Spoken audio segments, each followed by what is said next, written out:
Hello, I'm Hannah, and this is Hannah's Books. Today, with great pleasure, I want to announce Victober. This very special month-long celebration of Victorian literature is having its own celebration. This is its 10th year. And to mark this momentous moment, this year there are 10 hosts and 10 challenges, along with a few other special things. In 2016, when the first Victober started, I had not yet found BookTube, but ever since, my Victobers had revolved around Victorian literature. The coming of cool weather is now totally inseparable from the idea of settling in with a cup of tea and a month's worth of 19th century books. Let me start by introducing this year's hosts. Of course, some of the founders and hosts from recent years will be back. Katie at Books and Things, Kate at the channel Kate Howe, Marissa at Blatantly Bookish, and Roz at Scally-Dandling About the Books.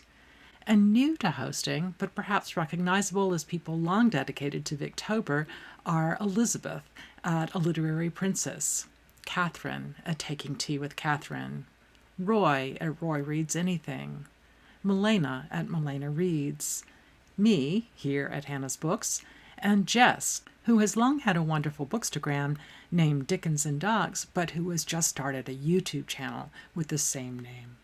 I will link to all of the channels down below in the show notes. What a great group of creative and kind people. All you have to do to participate in Victober is to read any text written during the Victorian period, most typically defined as works written or published in Great Britain or Ireland between the years of 1837, when Queen Elizabeth began her reign, and 1901, when she died. But we do have lots of ideas for you if you're interested. First, there is a Victober group read. This year we put together a poll of possibilities up on the Victober Discord channel, which I'll link to below, and more than 450 of you voted. It was a tight race for a long time, but at the end, the novel Hester by Margaret Oliphant pulled ahead. We will be reading it throughout basically the first 3 weeks of October, 2 chapters a day, and 3 on the final day, and discussing it on the Victober Discord channel, which I'll talk a little bit more about later, and also link to down below in the description box. In addition, the 10 hosts have each come up with a challenge that might inspire you to pick up something new or something you haven't thought about in a while. Let me go through all of the challenges briefly. To get some idea of books that might meet the prompt, check out each of the hosts' announcement videos today, where they'll give you some more specific ideas. So here they are. Kate's challenge is to read a Victorian book where friendship is featured. Katie's challenge is to read a work of Victorian literature that is not a novel, maybe a play, a short story, a poem, or a work of nonfiction. Marissa's challenge is to read a work of Victorian literature where a character experiences a change in their class status. It could be social mobility or rags to riches, fallen women, etc. Roz's challenge is to go empire spotting, as she says, to see how many times you can spot signs of the empire in your Victober reading. Elizabeth challenges us to read a work by an underrated Victorian woman writer, meaning not the Brontes or Elizabeth Gaskell or George Eliot, Elizabeth Barrett Browning, or Christina Rossetti. Jess challenges us to step back in time and read a Victorian work set in a different era. Roy suggests that we try out a Victorian work of fantasy. Milena asks us to spin a digital color wheel and then pick a Victorian book with a cover that primarily features that color in any edition. The next challenge comes from Catherine, who suggests in this 250th celebration of Jane Austen that we pick a Victorian work that has a connection to the work of Jane Austen, who was herself publishing a bit before the Victorian period. And finally, my challenge is to read a Victorian novel that discusses education. In the last part of this video, I'll give you a few possibilities for works that might meet that challenge. Each of the other hosts, as I said earlier, will be talking you through their specific challenges as well in their announcement videos.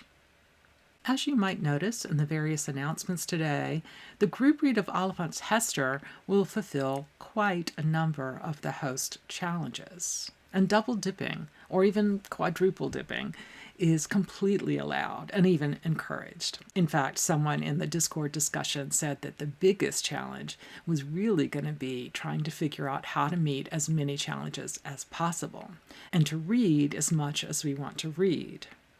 That commenter, I assume, didn't even know yet that there would be 10 challenges this year. But even if you double dip, with 10 challenges, a lot of us are not going to be able to meet all 10. So Kate, with some input from Katie, came up with the challenge achievement levels. And here's what they came up with. If you read 1 to 3 challenges, you'll be at the Mr. Micawber level. Wilkins Micawber is a character in Charles Dickens' novel David Copperfield, and he is ever the optimist, always full of hopeful expectations, even when life doesn't always work out that way for him. Those who finish 4 to 6 challenges have arrived at the Jane Eyre level. If you meet 7 to 9 challenges, you will have reached the Sherlock Holmes level. And finally, if you meet all 10 challenges, you will have achieved the Dracula level because you have to be a magical being that doesn't need sleep in order to complete all 10 challenges. A few more little things. One, to help you keep track of your reading, make sure you check out the Victo Bingo card created by Roy. I've never used a bookish bingo card before, but I think I'll try it out this month to balance all the challenges. I'll leave a link down in the show notes below so you can print out your own copy. Next, please join us on the Victober Discord discussion group if you'd like. We'll be discussing everything from our ideas about TBRs or how we might respond to the challenges to our thoughts about the group read or what else we're reading. I hope to see you there. And finally, in this business section of the video, if you make videos here on BookTube or want to participate on Instagram or elsewhere, tag your post with the hashtag Victober so we can all find each other's posts and other content. So, my challenge, as I said, is to read a work written and or published during the Victorian period that addresses the idea of education. I thought I'd give you both a very general sketch of education during the era and then list a few ideas for books you might want to check out. When Queen Victoria started her reign in 1837, only about half of Britain's population could read and write. And by the time of her death in 1901, almost everyone was literate. Education expanded profoundly during the Victorian period, especially for working-class students who'd been excluded in earlier years. Previously, wealthy students often received their early education at home, taught by governesses. But that began to change during the 19th century.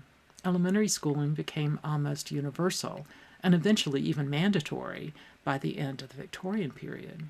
In addition to the, quote, public schools, which required a fee to educate more prosperous students in a residential situation, there were now ragged schools, which were designed for students from poor and working-class families, often created by working-class tradesmen, too, who could not afford to send their children to the public schools. Orphans and the children of convicts could also attend these schools, and many of the schools accepted both boys and girls, although they were kept rigorously divided even when they were literally in the same classrooms, for example, by keeping girls on one side and boys on the other. And much of what girls were taught during the day were domestic skills, but that wasn't all they learned, not by any means. And finally, there were universities, typically open only to male students, and they too expanded during the Victorian period. They started accepting a broader range of students, but at the same time, a university degree reinforced a certain kind of social divide. So not surprisingly, all of these educational changes and experiences show up in Victorian literature. How these schools actually worked was also changing, primarily because of the rapid expansion of industrialization during this period, including what we might call the industrialization of schools. School class sizes increased dramatically, not infrequently to numbers exceeding 100 students per room, or even 500. Increasingly, schools began to follow set time schedules, assign formal grades, divide learning into separate disciplines. Children were thought to follow a series of standardized developmental steps, and education now followed those steps and abstract plans rather than responding to what might work for specific students in any moment, which would have been impossible in such enormous classes. And with classrooms holding hundreds of students, very strict discipline had to be vigorously enforced to prevent chaos. Of course, these new ideas about education and childhood in general also appear in Victorian literature. So let's go through some of the many books featuring themes of education published during the Victorian period. What I say about the following books talks only about the educational themes, usually in the early parts of the books. In other words, these will not be full plot summaries in any way, at least for most of the books. I'll start with one of my very favorites, Charlotte Bronte's novel Jane Eyre, which would make a wonderful choice for the education prompt in all its breadth, since education appears in a variety of forms throughout the novel. At first, we see Jane learning at home, informally and on her own, immersed in the books in the family library. Soon, she becomes a student at the Lowood School, where she faces a number of trials and tribulations, to say the least. Eventually, she trains to become a teacher herself, working with students at the school and then hiring herself out as a governess. And at one point, she teaches at a community parish school and considers becoming a teacher in a missionary project, and so on. The idea of personal learning and growth, sometimes through formal education and sometimes acquired in other ways, is really at the thematic core of the book. The scenes in Jane Eyre where she's serving as a governess are memorable, but the author's sister, Anne Bronte, might be even better remembered for her specific discussion of the lives of governesses during the Victorian period. In her novella Agnes Grey, we get the story of the youngest daughter in an impoverished family who takes a job as a governess in a higher-class English family. At first, Agnes is full of pride in her newfound freedom and confident that she will be able to do her job well. But over time, she experiences mistreatment and downright cruelty at the hands of the family for whom she works. For me, this novel is not nearly as emotionally resonant as Anne Bronte's novel Tenant of Wildfell Hall, or the novels written by her sisters, but Agnes Grey is interesting, especially its discussion of the isolation Agnes felt as neither a wealthy family member nor a servant, but instead something in between, the role that governesses all played. This short book's focus is really to hammer home how awful the experience of being a governess could be. Novels about governesses were quite popular, even before the Victorian period, but the portrayal began to change in the 1830s, from what was usually a picture of trusted teacher to a character who was a victim of circumstances often due to their employers. In other words, Victorian authors began to talk about both working conditions and position in the class hierarchy, a much broader theme than just governesses, and a general theme that we see in a lot of Victorian fiction.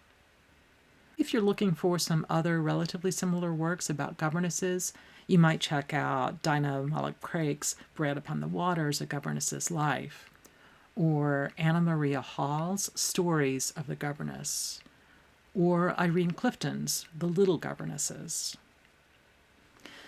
A novel that approaches matters from a bit of a different perspective is East Lynne by Ellen Wood. This is a sensation novel that plays on the Victorian fear of family breakdown in a time of enormous social change.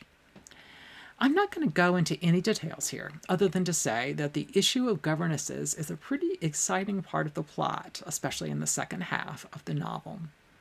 If you've already read this one and want to try another sensation novel about governesses, you might try Harriet Maria Gordon Smythe's The Daily Governess, or Self-Dependence.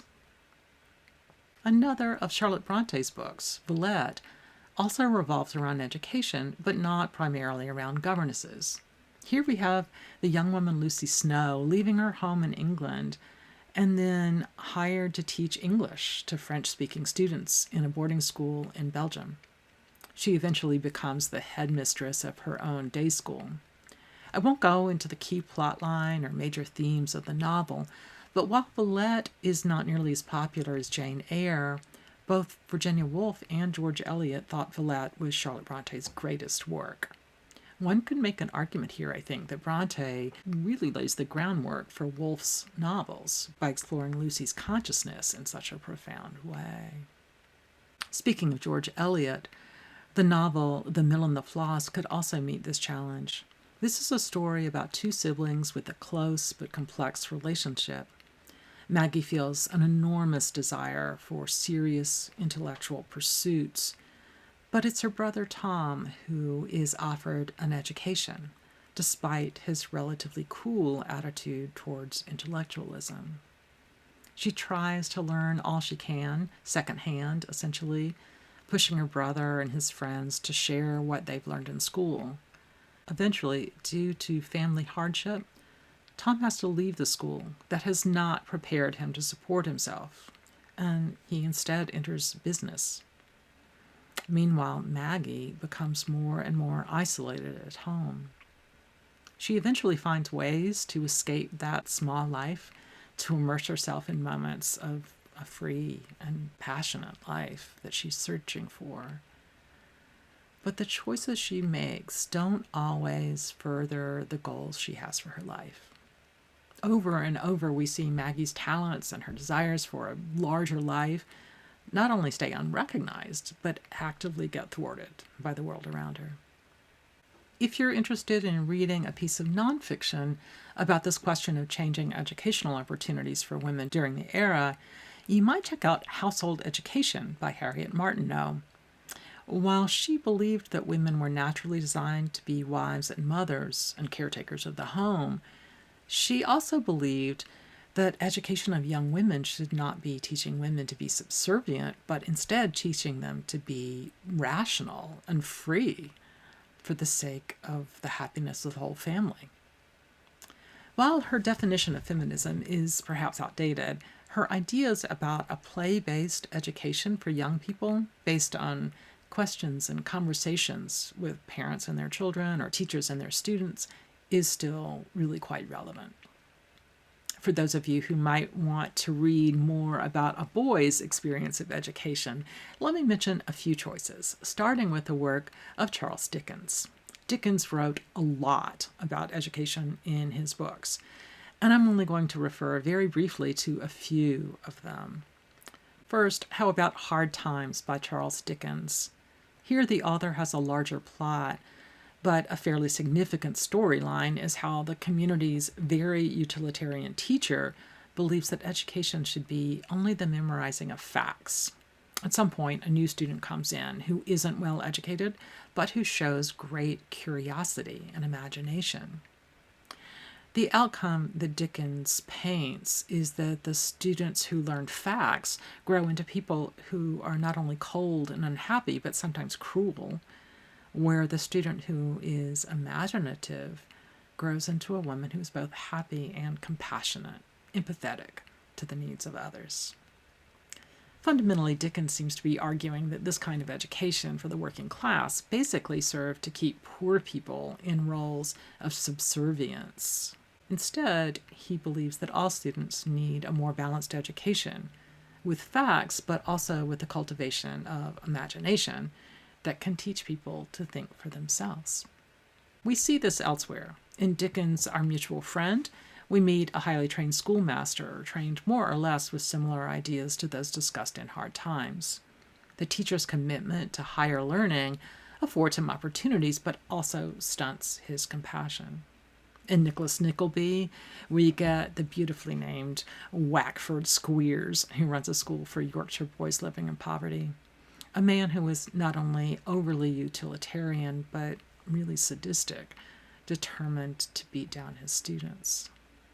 If you're intrigued by Charles Dickens' discussion of memorizing facts versus learning how to think for oneself, you might be intrigued by the somewhat similar argument presented in a wholly different way in the Alice in Wonderland books by Lewis Carroll. Throughout, Alice mentions her lessons and brags about everything she's learned, but in fact, her knowledge is never useful in Wonderland, even when she's remembered it correctly, which she rarely does. Just as Dickens suggests, students need some time to express curiosity. That is, to experience what Carroll means here by wonder. Curiouser and curiouser. Before Wonderland, a lot of Alice's education had revolved around learning how to be obedient and well-behaved. Everything has a moral, as Carroll jokes, if only you can find it. At a time when Victorian culture at large, and education specifically, was quite concerned with the ethics of obedience and morality at the expense of creativity and imagination, Carroll found a way to mock those social commitments. And in the process, he actually gave young people literature explicitly designed to spark their imaginations. All right, if you'd like to read a book about a character who makes it very clear that the attempt to educate her to a life of good behavior has failed, you might look at William Makepeace Thackeray's Vanity Fair, which has a fantastically funny early scene where major character Becky Sharp throws the traditional graduation present from her finishing school, a copy of Samuel Johnson's dictionary, out the carriage window to show her disdain for the educational system. Thackeray also wrote The History of Pendennis about a young man who, after a failed relationship, leaves home to study at Oxbridge. There he lives an extravagant lifestyle, which basically bankrupts his family. And after a couple of years, he fails the school's final exam and returns to his poor family, who bail him out. And then he returns to school and to the superior life he dreams of. Another possibility is Anthony Trollope's Dr. Wardle's School, which focuses less on students and more on teachers, as we saw with Villette and Agnes Grey and the other governess books. The school hires a classics scholar and his American wife, and it soon emerges that they were improperly married. She still has a living husband. But because of Dr. Wardle's sympathy and his belief in the love between the people he had hired, he's inclined to support them. Another book about the education of boys during the Victorian period is Tom Brown's School Days by Thomas Hughes, published in 1857, I think. Tom is not particularly academic.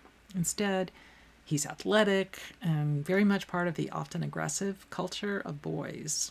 At the beginning of the novel, we see him riding his pony and exploring the countryside, but as soon as he's sent to school, he experiences extensive bullying, really on both sides. Eventually, the headmaster asks him to look after a brilliant but sensitive and devout student, and the two of them support each other, and they begin to develop into young men of character. Hughes is making a point. Neither Tom's instinct to be physically active and a fighter, nor his friend George's commitment to both intellectual pursuits and Christian morality are enough on their own to create a complete man. Instead, they must be brought together. Perhaps a bit surprisingly, given the didactic message, there have been a number of screen adaptations of this novel, including a 21st century version with Stephen Fry as the teacher who sets the two students up so they will learn this lesson. Thomas Hughes also published a sequel called Tom Brown at Oxford about the students' university days. I gather it was not nearly the hit that Tom Brown's School Days was. So instead of talking about it, let me give you a couple of other titles that talk, at least to some extent, about university education. I mentioned Thackeray's Pendennis before, but there are a lot of other options. One possibility is the short story, The Three Students, by Arthur Conan Doyle, where Sherlock Holmes and Dr. Watson go to a university in order to find out who stole an early draft of an exam from the teachers' desks. Technically, I think this story was published after Victoria died, but it's very much of a piece with Conan Doyle's earlier stories. Alternatively, you might try reading The Way of All Flesh by Samuel Butler, in which the main character's university education affects his religious beliefs. But those beliefs continue to grow and change over time. Or perhaps you might enjoy George Meredith's The Ordeal of Richard Feverel, in which a single father attempts to homeschool his son in a very authoritarian way. I haven't read either of these, but the second one especially intrigues me, partly because it's considered to be a forerunner of modernism in some ways. You might be interested in Edward Bulwer-Lytton's The Student, a series of papers published in the 1830s, I think. This is a collection of essays exploring various parts of the life of a student, emphasizing the importance of education. The book doesn't seem to be read much anymore. In fact, there are 0 reviews on Goodreads. Actually, you could be the person to change that, and I think you might get a BookTube prize for that service. I found so little information about the book online that I actually read the AI paragraph that showed up at the top of my search feed. Here goes. The Student is a timeless resource for anyone seeking to enhance their academic performance and personal growth. I don't think so. At any rate, the book contains a variety of essays, including these titles: The World as It Is, Departure of Youth, Infidelity in Love, Conversations with an Ambitious Student in Ill Health, View of the Social Life of England and France, and most interestingly, Too Handsome for Anything. Or how about this choice? A Fellow of Trinity by Alan St. Aubin, a story of university life at Trinity College, Cambridge, following Ernest Flowers, a man of relatively humble beginnings as he explores life at the university and tries to balance academic ambition with the development of deep relationships.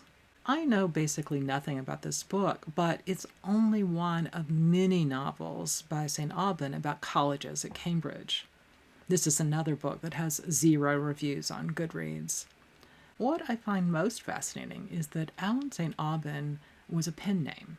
In fact, Alan was actually Frances L. Marshall, née Bridges. Yes, she was a woman writer. Another option.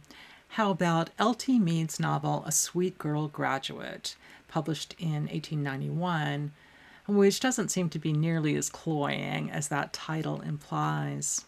This is a novel about a college exclusively for female students, something that isn't recounted in novels as often as the experience at men's colleges, which makes sense given how few women went to college then. The aunt and young cousins of the orphan Priscilla scrape up enough money for her to attend the college for a few years, where she intends to devote herself to study, including the study of classics. But soon she makes connections with one of her classmates, and the two of them face some substantial conflicts with their peers. Priscilla is something of a pariah because she comes from a poor background, and her new friend Maggie is not the easiest person to get along with either, due to her erratic mood swings. L.T. Mead wrote an enormous number of books, many of which were aimed at children.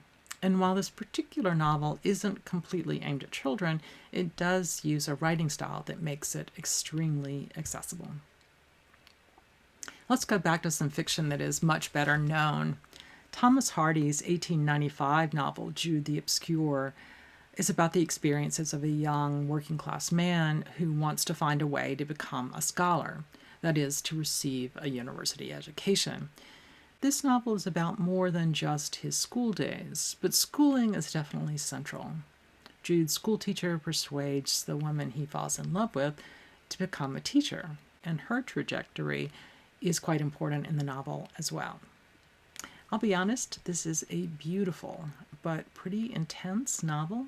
And I might suggest that you learn a little bit more about what you're getting into before you pick it up for this prompt. Personally, I find it incredibly powerful. One of its big themes is the role Victorian institutions, from the church to the university, and also the institution of marriage, play in the destruction of human beings, perhaps especially as the Victorian period neared its end. One last suggestion is another huge favorite of mine, George Eliot's Middlemarch. At the beginning of the novel, we're introduced to Dorothea, a character that I find tremendously sympathetic. She's intelligent and yet gentle, tremendously eager to do the truly moral thing, so much so that we might laugh at the conflict between her desire to do what she thinks is right versus her desire to do something that might bring her some pleasure.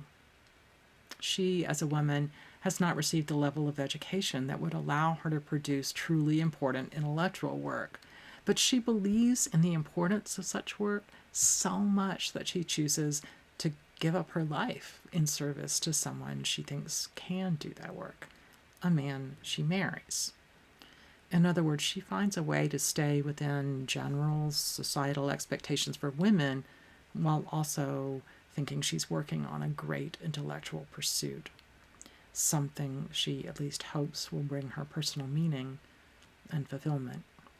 But she is terribly mistaken.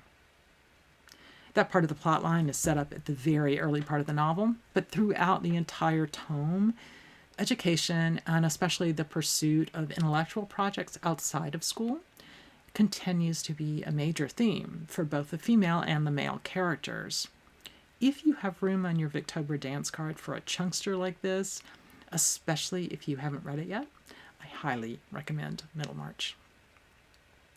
One final suggestion, not of a specific book, but of a whole category. Bildungsroman, or stories of personal development over one's life, became very popular during the Victorian period. Everything from Bronte's Jane Eyre and Elizabeth Barrett Browning's Aurora Leigh, and from Dickens' David Copperfield to his Great Expectations, a slightly more complex Bildungsroman since other characters in the novel also experience real growth. It intrigues me that Bildungsroman, by definition, celebrate the idea of the individual, which is quite at odds with the increasing standardization of education during the Victorian period. In Bildungsroman, we often see the main characters struggling against that particular standardization to maintain their independence and curiosity. These books almost always address the various educational experiences of the main character. We often see characters in a variety of educational situations over time, often a harsh education at the beginning and then sometimes a better one later in the book. And of course, there's always the life education the characters experience as well. So, as you try to balance all of your Victober challenges and perhaps find books that meet a variety of prompts, keep that broad definition of education in mind. I can't wait to see what all of you decide to read for this wonderful event, and I'm looking forward to putting together my own Victober TBR video to post sometime later in September. Thanks so much for joining me today. See you soon here on Hannah's Books and on all the host channels.